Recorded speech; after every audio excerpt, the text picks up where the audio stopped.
എല്ലാവർക്കും നമസ്കാരം. വിഷമായ സ്വാമി യൂട്യൂബ് ചാനലിലേക്ക് എല്ലാവർക്കും സ്വാഗതം. നാരങ്ങയെ നാം കൂടുതലായും ആരോഗ്യ ഗുണങ്ങൾക്കായി ഉപയോഗിക്കുന്ന ഒന്നായി മാത്രമാണ് കാണാറുള്ളത്. പക്ഷെ അതിന് ആത്മീയമായും ധനകാര്യമായും വലിയ പ്രാധാന്യമുണ്ടെന്ന് നിങ്ങൾ അറിഞ്ഞിട്ടുണ്ടോ? നാരങ്ങയ്ക്ക് ശാസ്ത്രീയതയും വിശ്വാസവും ഒന്നിച്ചു ചേരുന്ന ഒരു ശക്തിയുണ്ട്. അതുകൊണ്ട് വീടുകളിലും കടകളിലും ക്ഷേത്രങ്ങളിലും വാഹനങ്ങളിലും എല്ലാം നാം ഉപയോഗിക്കാറുണ്ട്. പൂജകളിൽ നാരങ്ങയ്ക്ക് ഒരു പ്രത്യേക സ്ഥാനമുണ്ട്. ക്ഷേത്രങ്ങളിൽ നാരങ്ങാമാലയോ നാരങ്ങാ വിളക്കോ കാണാറുണ്ട്. ഇതെല്ലാം നാരങ്ങയുടെ നെഗറ്റീവ് എനർജി അകറ്റുന്ന ശക്തിയെ അടിസ്ഥാനമാക്കിയുള്ളതാണ്.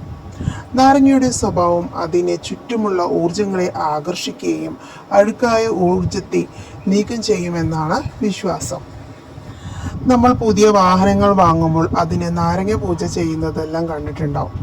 ചക്രങ്ങളുടെ കീഴിലൂടെ നാരങ്ങ കയറ്റുന്നത് അപകടങ്ങൾ ഒഴിവാക്കാനും ദോഷങ്ങൾ മാറാനും ഒരു പ്രതീകമായിട്ട് ചെയ്യുന്നത്. അതുപോലെ തന്നെ വീടുകളിലോ കടകളിലോ ഒരു ഗ്ലാസ് വെള്ളത്തിൽ നാരങ്ങ ഇട്ട് വെക്കുന്നത് പതിവ് കണ്ടിട്ടുണ്ട്.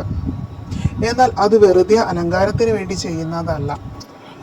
ഒരു ഗ്ലാസ് വെള്ളത്തിൽ നാരങ്ങ വെക്കുന്നത് നെഗറ്റീവ് ഊർജങ്ങളെ ആഗിരണം ചെയ്യാനും പോസിറ്റീവ് വൈബുകളെ നിറയ്ക്കാനും സഹായിക്കുന്നുവെന്നാണ് വിശ്വാസം. കടകളിൽ ഇങ്ങനെ ചെയ്യുന്നത് ഉപഭോക്താക്കളെ ആകർഷിക്കാനും വിൽപ്പന വർദ്ധിക്കാനും ധനപ്രവാഹം മെച്ചപ്പെടുത്തുവാനാണ്.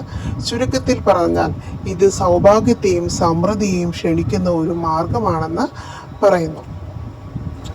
നാരങ്ങ വെറുതെ വെള്ളത്തിലിട്ട് വെച്ചാൽ മാത്രം പോരാ. വെള്ളവും നാരങ്ങയും ദിവസേന മാറ്റണം. പഴയത് മാറ്റാതെ വെച്ചാൽ അത് നല്ലതിന് പകരം ദോഷകരമാകുമെന്നാണ് വിശ്വാസം. അതുകൊണ്ട് ദിവസേന പുതുതായി വെള്ളം നിറച്ച് ഗ്ലാസ്സിൽ പുതിയ നാരങ്ങ വെക്കുന്നത് നല്ലതാണ്. നാരങ്ങയുടെ ലളിത കർമ്മം നിങ്ങളുടെ വീട്ടിലോ കടിയിലോ വെക്കുകയാണെങ്കിൽ ശാന്തിയും സമൃദ്ധിയും കൊണ്ടുവരുമെന്നും വിശ്വാസം.